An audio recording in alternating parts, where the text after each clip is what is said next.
el Evangelio, perdón, el Evangelio, la Biblia de Jerusalén en el libro Hechos de los Apóstoles 15, ¿sí? Bajaron algunos de Judea, Judea es la donde está Jerusalén, ¿verdad? Que adoctrinaban así a los hermanos. Si no os circuncidáis conforme a la costumbre mosaica, no podréis salvaros. O sea, había un grupo de gente, se llamaban los judaizantes, o se les decía los judaizantes, no que se llamaran, la gente les decía judaizantes porque querían que si ibas a ser seguidor de Cristo, también tenías que ser seguidor de Moisés. O sea, cumplir toda la ley en cuanto a la circuncisión, los alimentos, bla, bla, bla. Y entonces, si ya cumplías todo eso, ya podías ser seguidor de Cristo. Casi, casi estaban haciendo como a los cristianos, ¿verdad? Los estaban haciendo como una continuación, ¿verdad? De la religión judía y no algo separado, ¿verdad? Entonces decían, si no os circuncidáis conforme a la costumbre mosaica, la ley de Moisés, no podréis salvaros. Esto fue ocasión de una acalorada disputa de Pablo y Bernabé contra ellos. ¿Por qué? Porque Pablo y Bernabé, su predicación iba hacia los gentiles, es decir, hacia los no judíos. ¿Y qué pasa? Pues los no judíos, imagínense una persona ya adulta, no judía, y que le dijeran, pues sí, pero tienes que circuncidar. Pues no, no les gustaba esa idea, ¿verdad? Entonces, pues, como que eso impedía que muchos se convirtieran, ¿verdad? Pidieran el bautismo, etcétera, para pertenecer a la religión católica o cristiana, ¿verdad? Dice aquí, esto fue ocasión de una acalorada discusión de Pablo y Bernabé contra ellos. Así decidieron que Pablo y Bernabé y algunos más subieran a Jerusalén, donde los apóstoles y presbíteros para tratar esta cuestión. O sea, estaban los apóstoles y ya habían ordenado sacerdotes, presbíteros. Ya habían ordenado, por eso aquí habla de apóstoles y presbíteros para tratar esta cuestión. Enviados así por la iglesia, fueron atravesando Fenicia y Samaria, contando al detalle la conversión de los gentiles, o sea, de los no judíos, produciendo gran alegría en todos los hermanos. Llegados a Jerusalén, fueron recibidos por la iglesia, o sea, el conjunto de los creyentes, la iglesia, y por los apóstoles y presbíteros, o sea, los que ya habían sido ordenados sacerdotes por los apóstoles, y contaron cuanto Dios había hecho conjuntamente con ellos. Pero algunos de la secta de los fariseos, los que eran muy estrictos en la ley de Moisés, que habían abrazado la fe, se levantaron para decir que era necesario circuncidar a los gentiles y mandarles guardar la ley de Moisés. O sea, no nomás la circuncisión, todo lo concerniente a alimentos, etcétera, etcétera. Se reunieron entonces los apóstoles y presbíteros para tratar este asunto. Después de una larga discusión, Pedro se levantó y les dijo, Pedro, el apóstol, el primero, ¿verdad? El primero entre los apóstoles, la cabeza de la iglesia. Después de una larga discusión, Pedro se levantó y les dijo, hermanos, vosotros sabéis que ya desde los primeros días me eligió Dios entre vosotros para que por mi boca oyesen los gentiles la palabra de la buena nueva y creyeran. Dios, que conoce el interior de las personas, dio testimonio en su favor, comunicándoles el Espíritu Santo como a nosotros. ¿Se acuerdan? De repente el Espíritu Santo, pues se llenaban de Espíritu Santo y decía Pedro, si el Espíritu Santo viene con estas personas que no son judías, pues no les podemos negar el bautismo, ¿verdad? Y dice aquí, y no hizo distinción alguna entre ellos y nosotros, pues purificó sus corazones con la fe. ¿Por qué pues ahora tentáis a Dios, imponiendo sobre el cuello de los discípulos un yugo que ni nuestros antepasados ni nosotros pudimos sobrellevar? Este yugo, dice, un yugo que ni nosotros, pero un yugo que ni nuestros antepasados ni nosotros pudimos llevar. ¿Qué es ese yugo? Yo les platicaba que los judíos no se basaban o no les bastaba cumplir lo que dicen los 10 mandamientos de la ley de Dios a través de Moisés, que fue quien la recibió. No, ellos habían expurgado todos los primeros 5 libros, ¿verdad? Que hizo inclusive lo que nosotros llamamos el Pentateuco, ellos le llaman la ley. Son los primeros 5 libros de la Biblia, ¿verdad? Ahí está el Génesis, está el Éxodo, está el Números, está, ¿cuál me faltó? Deuteronomio. A ver, otra vez. El Génesis, el Éxodo, el Levítico, el Números y el Deuteronomio. Esos 5 libros los expurgaron y sacaron 613 mandamientos. Era un yugo sobre un judío tratar de cumplirlos. Y había de todo tipo de mandamientos ahí, de hacer y de no hacer. Entonces, dice aquí, imponiendo sobre el cuello de los discípulos, o sea, los nuevos discípulos cristianos que no eran judíos, un yugo que ni nuestros antepasados ni nosotros pudimos sobrellevar, ¿verdad? Jesús vino a liberarlos de ese yugo. Nosotros creemos más bien que nos salvamos por la gracia del Señor Jesús, del mismo modo que ellos. O sea que no se trata de cumplir los 613 mandamientos. Somos salvados porque Dios quiere salvarnos. Gracia del Señor Jesús. Toda la asamblea cayó. Entonces, para escuchar a Bernabé y a Pablo contar todos los signos y prodigios que Dios había realizado por medio de ellos entre los gentiles. Primero habló Pedro y luego viene Pablo y Bernabé y platican efectivamente todo lo que les había pasado y cómo había conversiones, ¿verdad? Todo eso. Luego viene el discurso de Santiago, porque es importante Santiago en este caso. ¿Qué Santiago es? Es Santiago lo que se conoce como Santiago el menor, ¿verdad? El que se decía hermano, o que se pone en la escritura como hermano del Señor, que ya hemos hablado muchas veces que la palabra es pariente del Señor, la traducción correcta, no hermano, no hermano carnal, es pariente del Señor. Se habla de que es primo. Bueno, ese es Santiago el menor, porque el Santiago el mayor, que es el hermano de Juan, hijos de Zebedeo, ya le habían cortado la cabeza.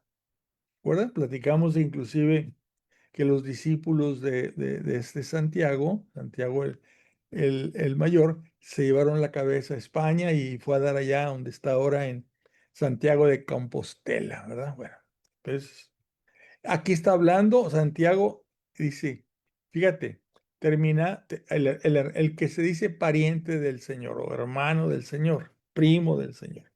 Cuando terminaron de hablar, tomó Santiago, Santiago el menor, y cuando hablamos de mayor y menor, no es porque uno es más importante que el otro, eso es muy claro, es por la edad.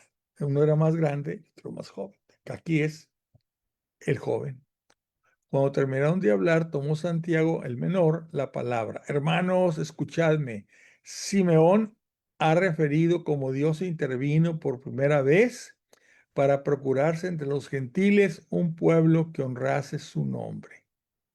Con esto concuerdan los oráculos de los profetas, según está escrito. Después de esto, volveré y reconstruiré la tienda de David, que está caída.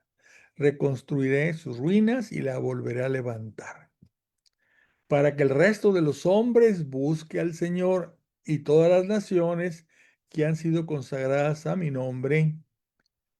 Busca al Señor y todas las naciones que han sido consagradas a mi nombre, dice el Señor, que hace que estas cosas sean conocidas desde antiguo. Es una profecía. Pero por esto juzgo yo que no se debe molestar a los gentiles que se conviertan a Dios. Les diremos por escrito que se abstengan de lo que ha sido contaminado por los ídolos, de la impureza de los ídolos, de la impureza de los animales estrangulados y de la sangre. O sea, les pone tres condiciones, ya no todos los 613 mandamientos. Uno es, como había todavía sacrificios en el templo, o había sacrificios, más que en el templo, a ídolos paganos, porque los sacrificios en el templo eran sacrificios a Yahvé Dios, ahí no había problema. Pero los sacrificios de animales a ídolos paganos, sí dice que se abstengan de comer, ¿verdad? Esos sacrificios de animales que fueron ofrecidos a los ídolos, ¿verdad? También que no se coma animales estrangulados y de la sangre. Acuérdense que en los judíos piensan que en la sangre está el alma, ¿verdad? De las personas o de los animales. Entonces dice, no se coma sangre. Ellos desangran los animales antes de poderlos preparar para comer. Los desangran. Y estrangulados, pues es una muerte que no está permitida según ellos, ¿verdad? Pues tiene que ser sacrificados con puñales, ¿verdad? Todas las ciudades tienen ya desde antaño personas que predican lo que dijo Moisés cuando se lee las escrituras cada sábado en las sinagogas.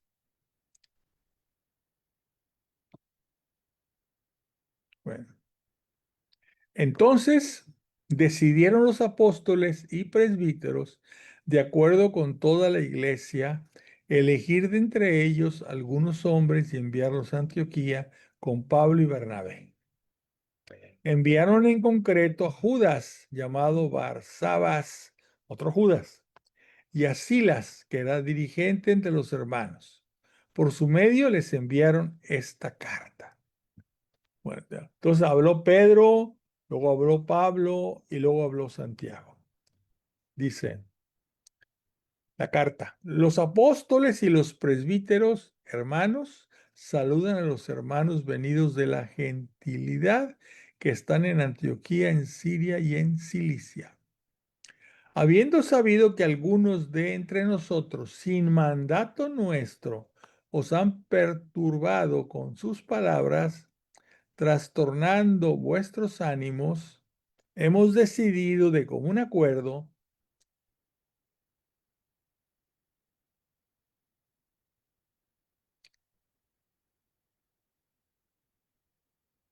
elegir algunos hombres y enviarlos a vosotros, juntamente con nuestros queridos Bernabé y Pablo, hombres que han entregado su vida a la causa de nuestro Señor Jesucristo. Enviamos pues a Judas y Silas, quienes os expondrán esto mismo de viva voz, que hemos decidido el Espíritu Santo y nosotros, es muy importante. Algunos dicen que esta reunión de los apóstoles y los presbíteros de la iglesia en Jerusalén, algunos los consideran como el primer concilio de la iglesia. Otros no, porque, bueno, ahora fue un concilio, pero no fue un concilio, vamos a llamarle ecuménico, porque pues todavía no estaba la iglesia conformada, ¿verdad? Pero podríamos llamarle que es un concilio. Y ese concilio, como todos los concilios, siempre se pide que el Espíritu Santo venga y evite los errores, los haga tomar las decisiones correctas, enseñar lo correcto. Entonces, por eso dice, hemos decidido el Espíritu Santo y nosotros, o sea, no fue ocurrencia nuestra. Le pedimos al Espíritu Santo que viniera y nos iluminara. Entonces, de alguna forma, se formó un consenso entre todos y ellos dijeron, esto que todos estamos de acuerdo, pues no es cosa nuestra, viene del Espíritu Santo. ¿Sí? Eso pasa en los concilios, ¿verdad? Es decir, todos están reunidos, oyen lo que se está ahí hablando, el tema que está tratando, se ora mucho al Espíritu Santo y luego ¿qué dicen? Pues estamos de acuerdo, todos, ¿verdad? Oye, Que algunos Fernando, luego critican es otro boleto, pero en ese momento Fernando, todos están de acuerdo. Dime. este, esa parte que estás leyendo y comentando, Mm, a mí me parece muy interesante por todo lo que critican al Concilio Vaticano II. a eso me refiero. Han hecho un verdadero, división, han hecho que se divida la iglesia entre los que lo consideran como continuidad y los que lo consideran como ruptura. Así es. Pero de acuerdo con el mensaje que manda el Señor a través de lo que están leyendo, Ujú. no puede haber sido malo. No.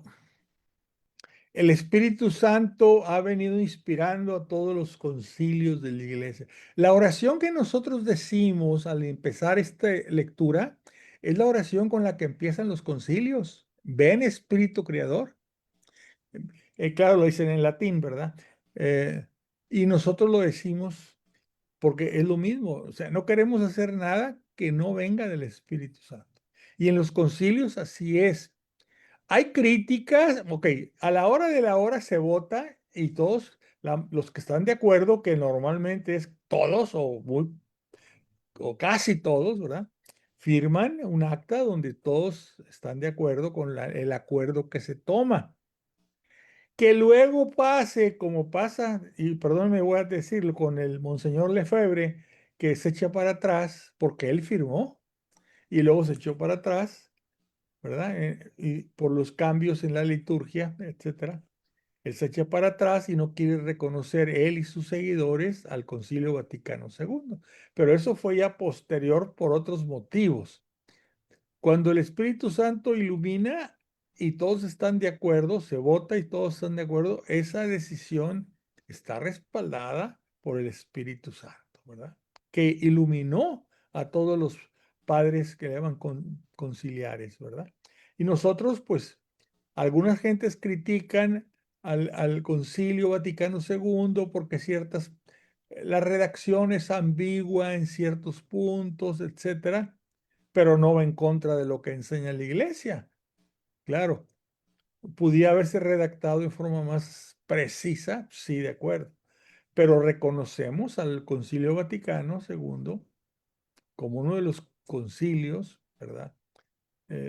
Ecuménicos de la iglesia, es decir, de todos, ecuménico es de todos. Eh, Entonces nosotros lo reconocemos y sabemos que hay ciertos libros del concilio que tienen ciertos párrafos que pueden presentarse a malas interpretaciones, pero ahí ya es, pues, porque así es la gente, ¿no? Le quiere encontrar alguna cosa pues para que respalde su opinión, pero como dice, si lo leemos en continuidad, nada de lo que estemos leyendo puede ir en contra de lo que ha enseñado la iglesia 20 siglos antes, ¿verdad? sí, pero ahí es donde el maligno mete la cola.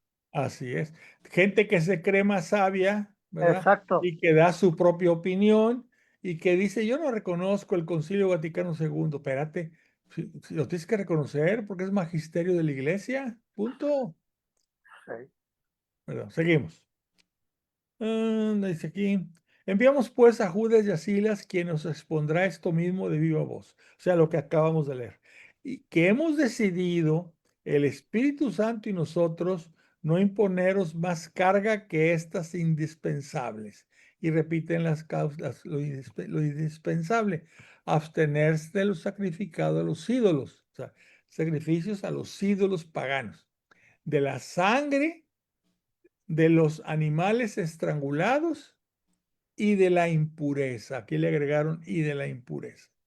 Haréis bien en guardaos de estas cosas. Bueno, ellos después de despedirse, bajaron a Antioquía, reunieron la asamblea y entregaron la carta. La leyeron y se llenaron de alegría al recibir aquel aliento. Judas y Silas, que eran también profetas, exhortaron con un largo discurso a los hermanos y los confortaron. Pasado algún tiempo fueron despedidos en paz por los hermanos para que volviesen junto a los que los habían enviado. Pablo y Bernabé se quedaron en Antioquía enseñando y anunciando en compañía de otros muchos la buena nueva, la palabra del Señor. Buena nueva en griego es evangelio. Al cabo de algunos días, dijo Pablo a Bernabé, volvamos ya a ver cómo les va a los hermanos en todas aquellas ciudades en que anunciamos la palabra del Señor. En cada ciudad habían predicado y habían nombrado a algún presbítero y que continuara la labor en la iglesia que acababan de fundar. Entonces querían ir a ver cómo les estaba yendo. Bernabé quería llevar también con ellos a Juan llamado Marcos. Ojo. Bernabé quería llevar también con ellos a Juan llamado Marcos. ¿Quién es este? San Marcos, el otro evangelista. Y si fijan, aquí querían llevar a Juan llamado Marcos, lo querían llevar con Pablo, ¿verdad? Pablo, en cambio, pensaba que no debían llevar consigo al que se había separado de ellos en Panfilia y no les había acompañado en su tarea. O sea, Pablo no estaba de acuerdo, San Pablo, que viniera Marcos, Juan Marcos. Se produjo entonces una tirantez tal que acabaron por separarse el uno del otro. Bernabé tomó consigo a Marcos y se embarcó rumbo a Chipre. Por su parte, Pablo eligió como compañero a Silas y partió, encomendado por los hermanos a la gracia de Dios. Pues aquí rompieron la taza y Juan llamado Marcos, se separó de Pablo y se fue con Bernabé, que luego vamos a ver que Bernabé se va con Pedro y ahí pues Marcos se le pega a Pedro. Y vamos a ver más adelante cómo viene Lucas y se hace discípulo de Pablo. Aquí es importante, vuelvo a repetir esto de Juan llamado Marcos. Esto es importante porque habíamos hablado en el Evangelio precisamente de San Marcos, que hablaban de un muchacho que en el huerto de Getsemaní, la noche que emprendieron a Jesús, ahí estaba acostadito, que lo querían agarrar los que fueron a prender a Jesús, y él, dejando la sábana, salió corriendo desnudo. Es este. Y la mamá de este Juan llamado Marcos, era la dueña de la casa donde se había celebrado la última cena. Eso es importante. Y era una familia de cierta posición. La casa era importante y en un barrio muy, muy importante de Jerusalén.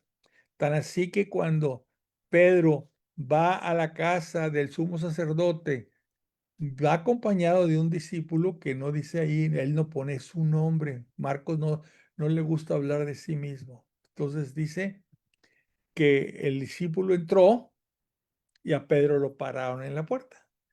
Pero cuando el discípulo, que es este Juan llamado Marcos, le dice a la portera, no, él viene conmigo, ya pudo entrar Pedro. Entonces hay muchos detallitos pues, que son interesantes. ¿Qué otra cosa podemos decir? Bueno, Pablo recorrió Siria y Cilicia consolidando las iglesias. Llegó también a Derbe y Listra. Había ahí un discípulo llamado Timoteo, ¿verdad? Hijo de una mujer judía creyente, pero de padre griego. Los hermanos de Listra e Iconio hablaban muy bien de él.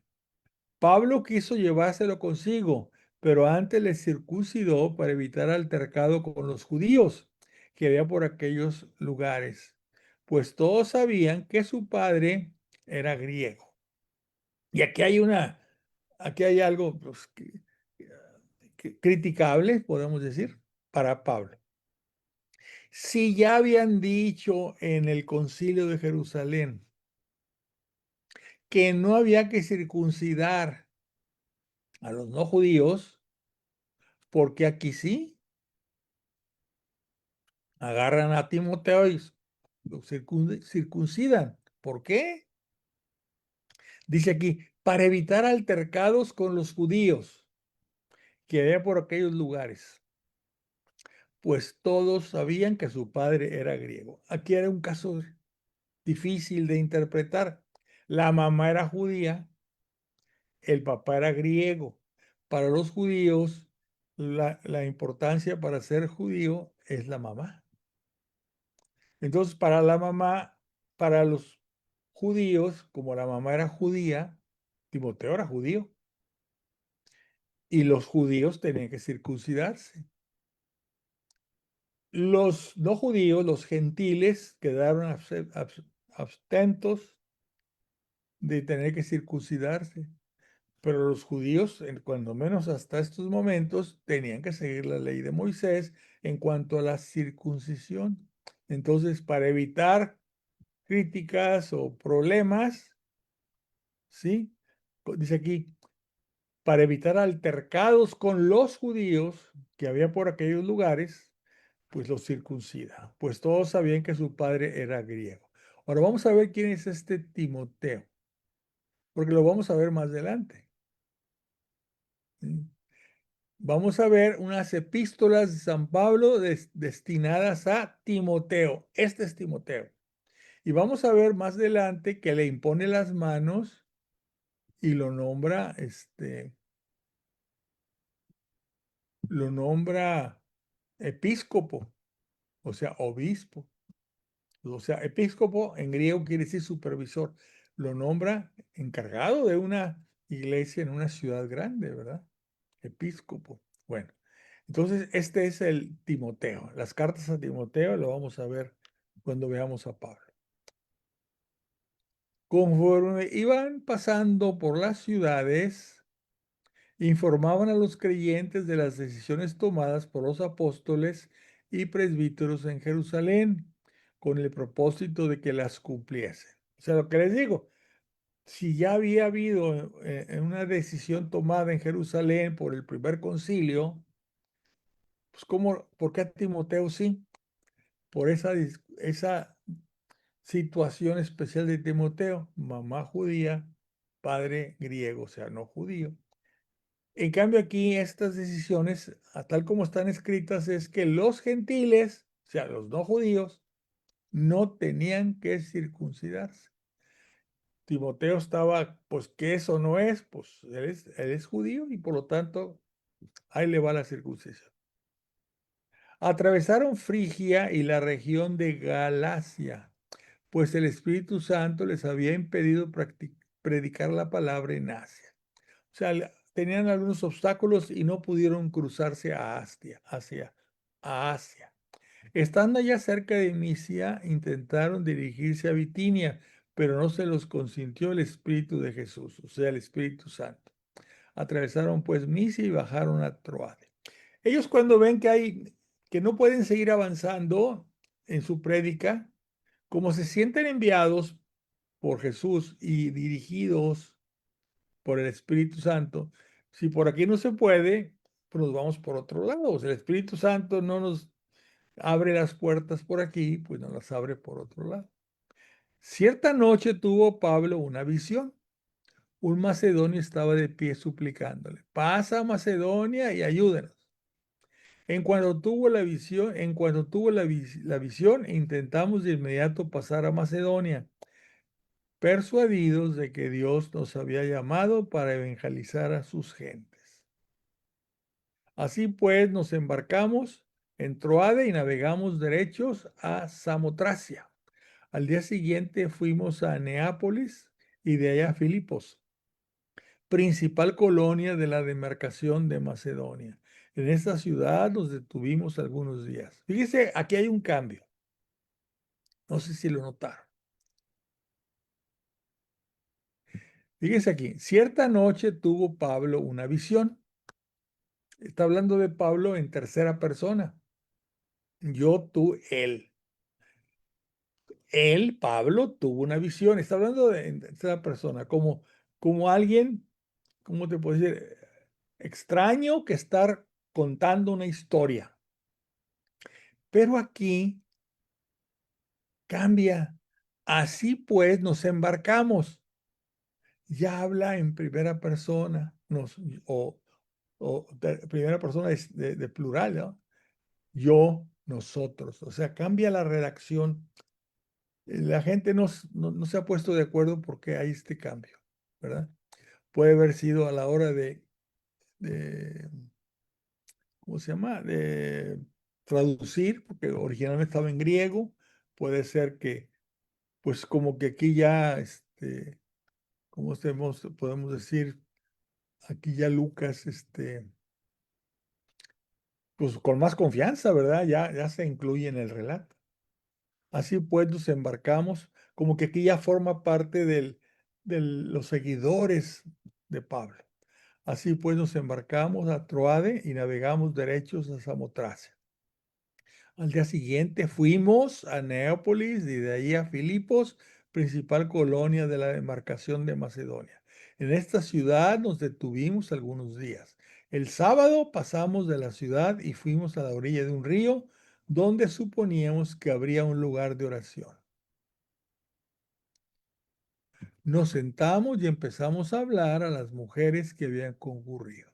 Una de ellas, que adoraba a Dios, nos escuchaba con atención. Se llamaba Lidia.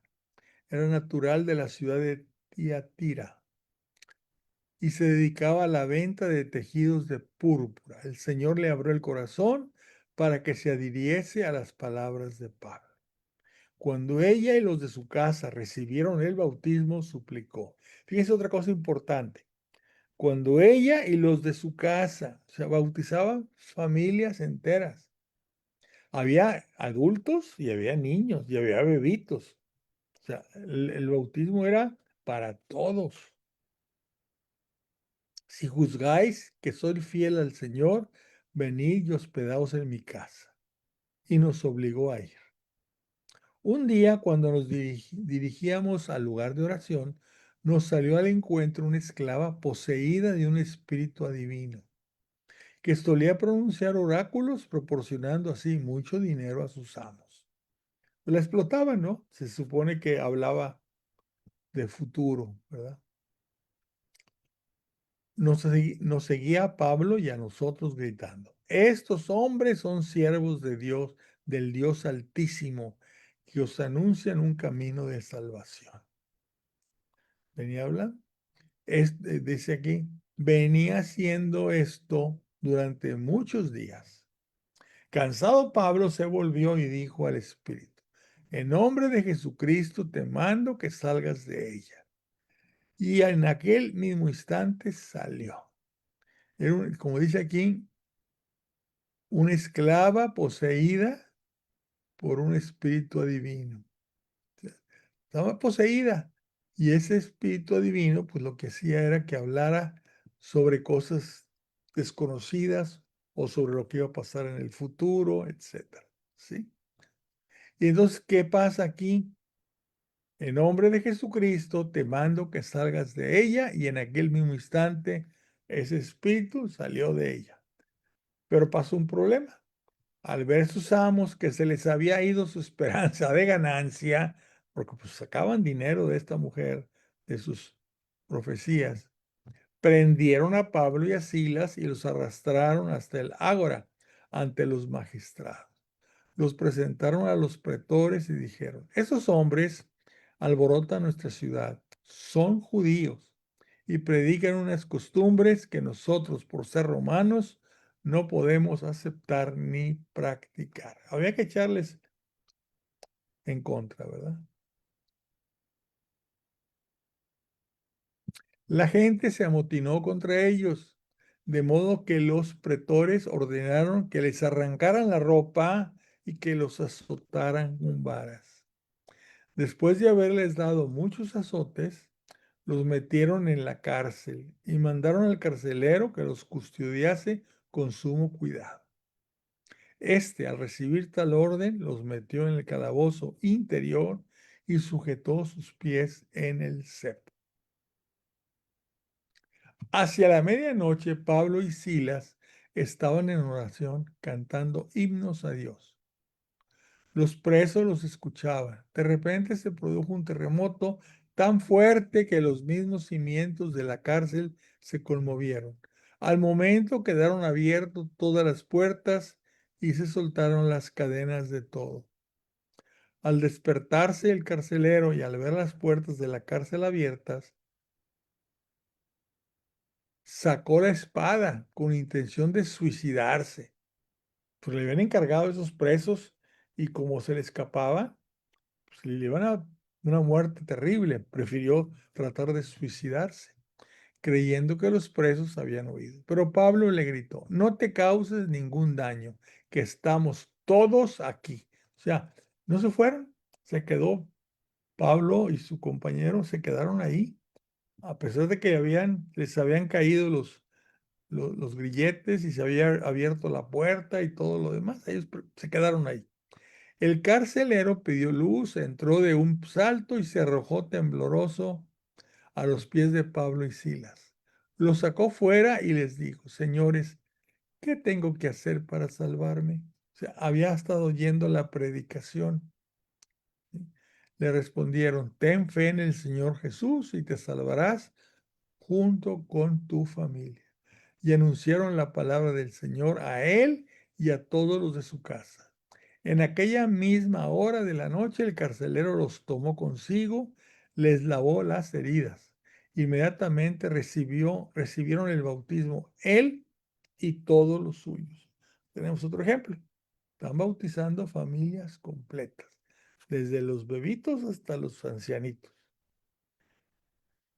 Los hizo entonces subir a su casa, les preparó la mesa y se alegró con toda su familia por haber creído en Dios. Llegado el día, los pretores enviaron a los lictores a decir al carcelero: pon en libertad a esos hombres. ¿Por qué? Pues quién sabe. El carcelero dijo a Pablo: los pretores me han dado la orden de que os suelte, ahora puedes salir y marchar. ¿Habían cambiado de opinión? Déjenlos ir. Entonces el carcelero dijo a Pablo: los pretores me han dado la orden de que os suelte, ahora puedes salir y marchar. Pero Pablo contestó: resulta que nos han azotado públicamente sin habernos juzgado, a pesar de ser nosotros ciudadanos romanos, y nos han metido en la cárcel y pretenden ahora sacarnos de aquí a escondidas. Ni hablar, que vengan ellos a sacarnos. Ese es el carácter de Pablo, ¿eh? Nosotros somos romanos y que estos nos metieron sin juzgarnos, etcétera. ¿Quieren que salgamos? Que vengan ellos. Los lictores transmitieron estas palabras a los pretores, que se asustaron al oír que eran romanos. Fueron entonces donde ellos y les rogaron que saliesen de la ciudad. Al salir de las cárceles se fueron a casa de Lidia. Vieron de nuevo a los hermanos, los animaron y se marcharon. Es un ejemplo del carácter de Pablo, ¿eh?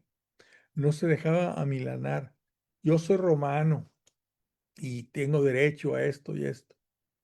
Acuérdense que a Pedro lo van a crucificar. Pablo, como es romano, no lo podían crucificar. Le cortaron con una espada la cabeza. Atravesando Anfípolis y Apolonia, llegaron a Tesalónica, donde los judíos tenían una sinagoga. Pablo, según su costumbre, se dirigió a ellos y durante 3 sábados discutió con ellos basándose en las Escrituras, explicando y probando que Cristo tenía que padecer y resucitar de entre los muertos. Este Cristo, les decía, es Jesús. O sea, el Mesías, este Mesías del que estoy hablando, es Jesús, a quien yo os anuncio. Algunos de ellos se convirtieron y se unieron a Pablo y Silas, así como una gran multitud de los que adoraban a Dios y de griegos, y no pocas de las mujeres principales. Pero los judíos, movidos por la envidia, reunieron a la gente maleante de la calle, armaron tumultos y alborotaron la ciudad. Se presentaron en casa de Jasón, buscándolos para llevarlos ante el pueblo. Al no encontrarlos, arrastraron a Jasón y algunos hermanos ante los magistrados de la ciudad, mientras gritaban: esos que han revolucionado el mundo se han presentado también aquí. Fíjense, es interesante. Esos que han revolucionado el mundo. O sea, los cristianos, los primeros cristianos, estaban revolucionando el mundo. O sea, el mundo había asistido de cierta forma a la religión judía, el pueblo judío, y estos nuevos, Pablo entre ellos y Silas, estaban revolucionando el mundo. Se han presentado también aquí. Y Jasón los ha hospedado. Además, todos ellos actúan contra los decretos del César, pues afirman que hay otro rey, un tal Jesús. Sí, porque Jesús dijo, yo soy el rey, pero mi reino no es de este mundo.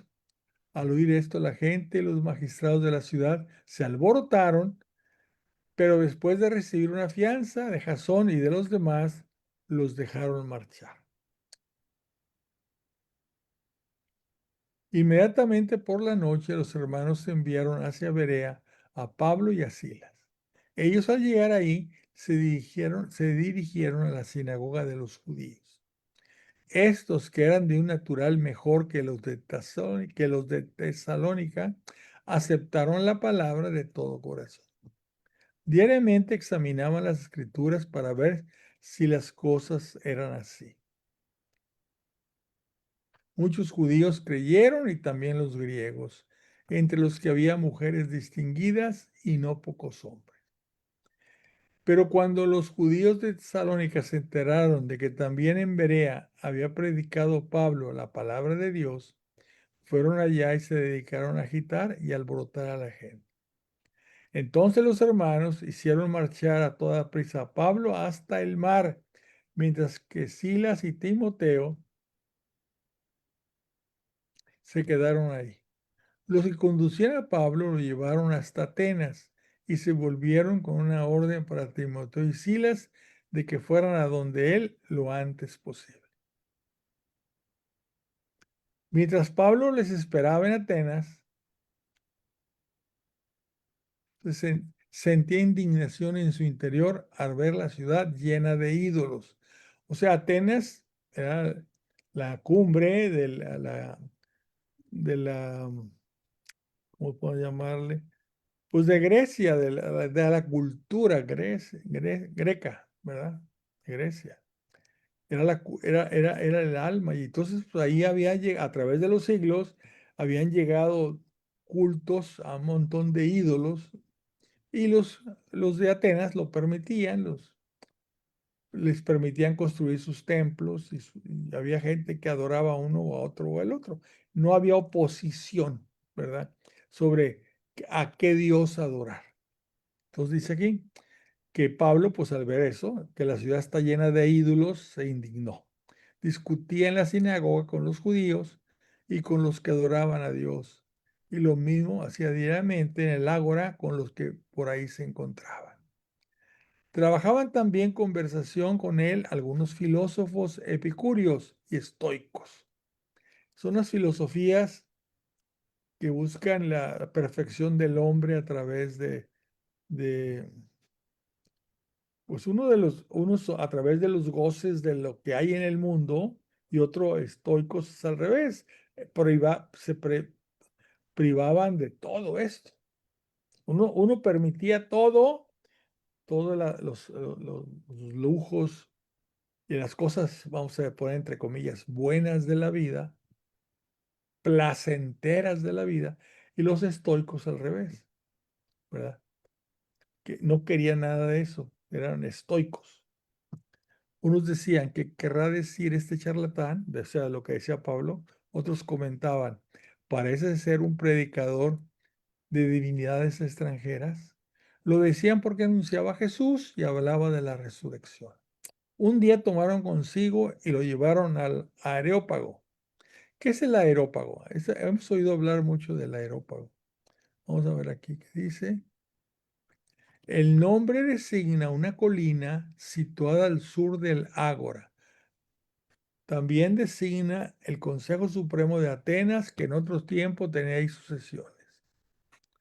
El texto puede entenderse de dos maneras. O los filósofos llevaron a Pablo a la colina del Areópago, a alguna parte, para oírle más cómodo, o mejor le llevaron ante el consejo, el Areópago. Entonces, Habla de un lugar y también de un consejo. Pero el chiste es que se llevan a Pablo al aerópago para escucharle, ¿verdad? El aerópago que yo conozco es un edificio.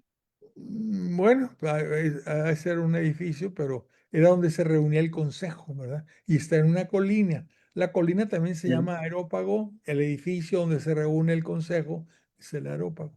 Una vez ahí le preguntaron, ¿podemos saber cuál es esa nueva doctrina que tú expones? Es que te oímos decir cosas extrañas y queríamos saber qué significan. Todos los atenienses y los forasteros que residían ahí solo sabían pasar el tiempo contando y oyendo la última novedad. O sea, era un lugar donde todos iban y hablaban de diferentes temas y los atenienses y los forasteros acudían ahí a oír la última novedad. Pablo, de pie en medio del aerópago, comenzó así: Atenienses, veo que vosotros sois por todos los conceptos los más respetuosos de la divinidad, pues al pasar y contemplar vuestros monumentos sagrados, he encontrado también un altar en el que está grabada esta inscripción: al Dios desconocido. Pues bien, vengo a anunciaros lo que adoráis sin conocer. El Dios que hizo el mundo y todo lo que hay en él, que es el Señor del cielo y de la tierra, no habita en santuarios fabricados por manos de hombres, ni es servidor, ni es servido por manos humanas, como si de algo estuviera necesitado. Él, que a todos da la vida, el aliento y demás cosas, Él creó de un solo principio todo el linaje humano para que habitase sobre la tierra y fijó los tiempos determinados y los límites del lugar donde habían de habitar, con el fin de que buscasen a la divinidad, para ver si a tientas la buscaban y la hallaban.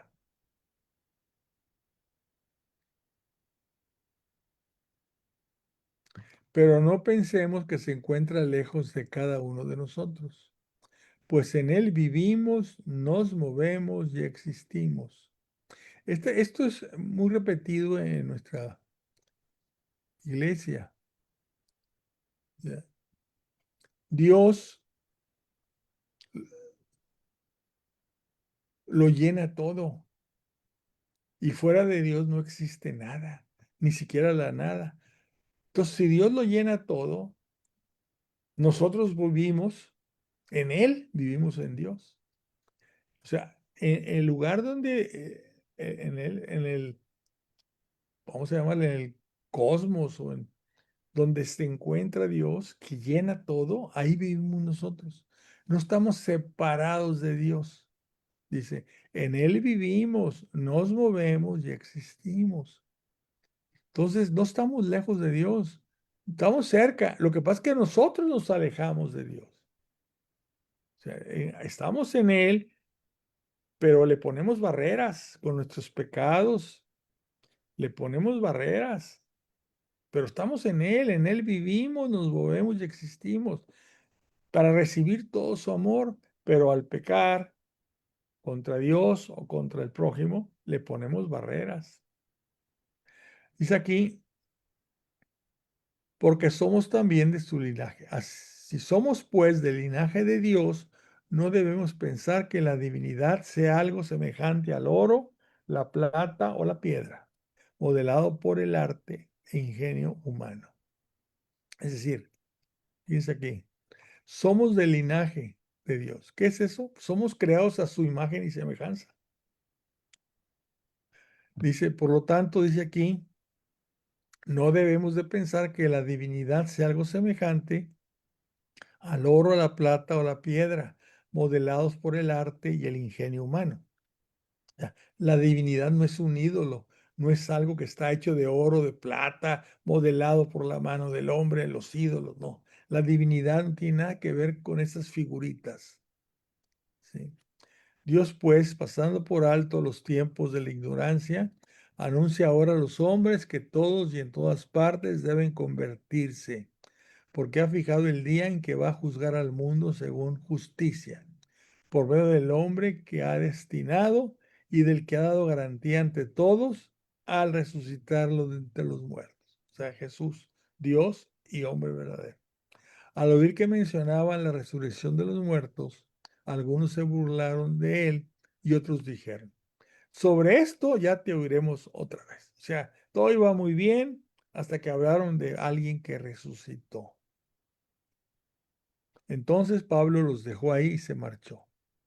Pero algunas personas se adhirieron a él y creyeron, entre ellos Dioniso Areopagita, una mujer llamada Damaris y algunos otros junto con ellos.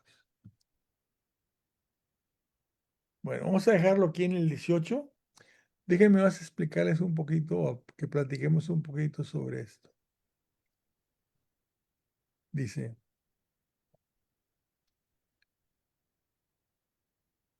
con el fin de que bucasen la divinidad, a ver si a tiendas la buscaban y hallaran. Pero no pensemos, ok, ¿qué es esto? Bueno, Dios le permitió al hombre, o dejó libre al hombre para que, pues viendo las obras de la creación, la belleza de las obras de la creación, viendo el poder de la naturaleza, etcétera, ellos vieran que eso fue creado por un Dios creador de todo lo que existe, ¿verdad? Entonces, a ver si a tientas hallaban a la divinidad, o sea, a Dios, ¿sí? Pero pues al no lograrlo, se requirió la revelación divina. Y la revelación divina, la cumbre de la revelación, o el total de la revelación, vino con Cristo, ¿verdad? Que nos habló de muchas cosas que por nuestra propia inteligencia, por nuestros propios razonamientos, ¿sí? No hubiéramos nunca logrado, ¿verdad? Bueno, ¿algún comentario, alguna duda? Vamos a dejarlo aquí en el 18. ¿No? ¿Nadie? ¿Nadie quiere echarse? No, está Básicamente, muy claro. Sí, adelante, adelante. A ver, Huicho primero. Adelante, Huicho. básicamente, entonces, en Grecia, ¿cuándo llegó el cristianismo a Grecia? Pues ahí está llegando, con Pablo. San Pablo, exacto.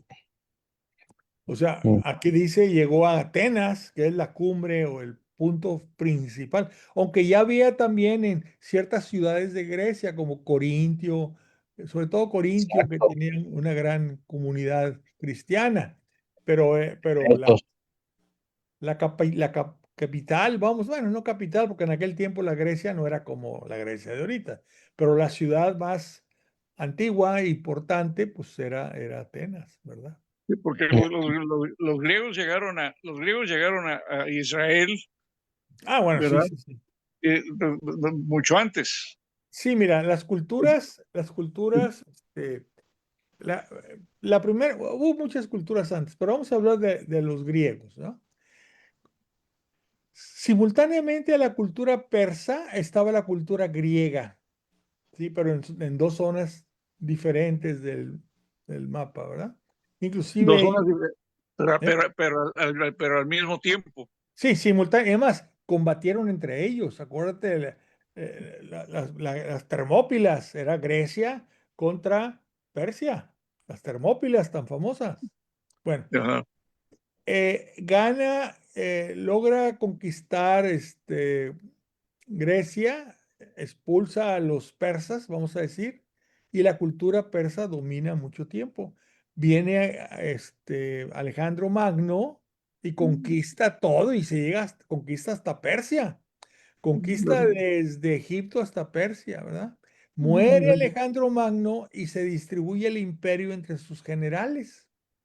Uno de ellos, Ptolomeo, se queda con Egipto, otro Seleuco se queda con lo que ahora es Israel y Siria y toda esa parte, otro que no me sé los nombres, se quedan con Persia y otros se quedan con allá con lo que es. Pero, pero, Pero ahí estamos en el Antiguo Testamento todavía. Sí.